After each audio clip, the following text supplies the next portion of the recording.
Hey everyone, so this is Android 16 running on my Moto Edge 40.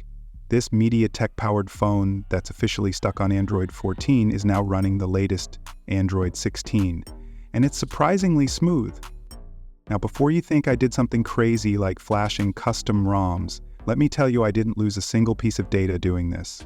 This is all thanks to GSI and DSU. What you're looking at right now is completely reversible. If I reboot this phone, it'll go right back to my original Android 14 system with all my apps, photos, and settings exactly as I left them. It's like having a test environment built right into Android. I know Android updates can be frustrating across many devices with delays or lack of support. That's why I wanted to share this method. It lets you experience newer Android versions without the usual risks. The best part?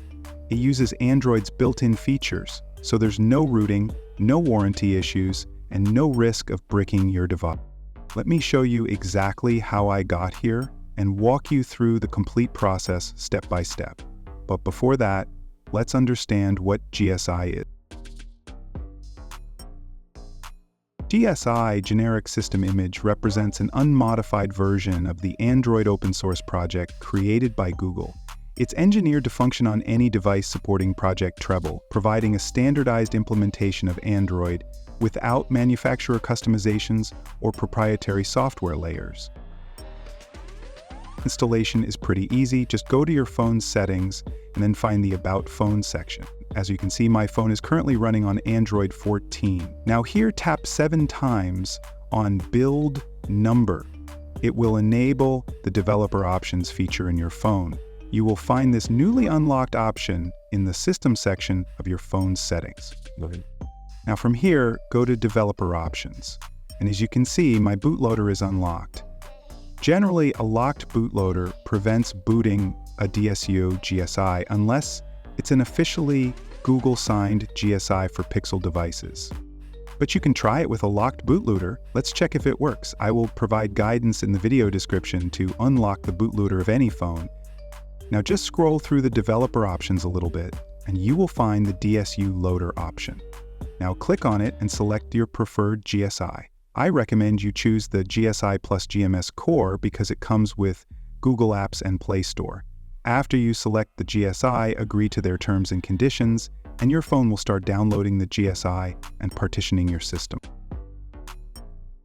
Now, while this GSI is downloading, let me share something with you. Which phones support DSU loader? Generally, devices running Android 11 or higher with Dynamic Partitions. Think Google Pixel phones and many newer models from brands like Xiaomi, Nothing, Sony, and OnePlus, even some Vivo and Realme phones too. But not every phone has it. Older devices running Android 10 or earlier, and some manufacturers like Samsung often don't support it. Also, if your phone lacks Dynamic Partitions, DSU might not be an option. Once GSI installation completes, reboot your phone from the Notifications panel and your phone will now boot into the new GSI system. As you can see, my phone booted the GSI successfully.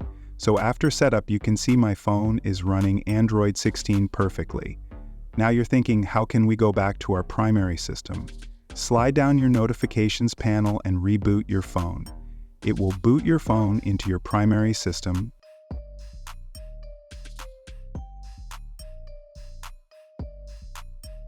As you can see, all the apps are intact on my phone and I just came from Android 16.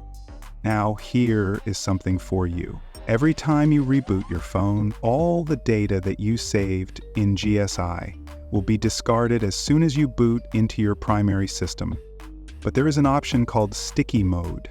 Sticky Mode for DSU means that your phone will always boot into the GSI, the temporary Android system you installed, even after restarts. Normally, without Sticky Mode, a restart takes you back to your original Android system. Doing this is pretty simple. Just boot your phone into DSU GSI and enable the developer options. You can see DSU is running, meaning I'm in GSI. Now enable USB debugging from developer options and connect your phone in ADB mode with your PC and hit this command, ADB shell, GSI tool enable. Now you can use your GSI ROM as a daily driver if you want, and if you want to go back, just hit the same command with the disable parameter. ADB shell, GSI tool disable. Now you can go back to your primary Android system. That concludes this tutorial on installing Android 16 GSI. If you found this video helpful, please hit the like button and subscribe to my channel for more in-depth technical content. All the necessary download links mentioned in this tutorial are available in the video description.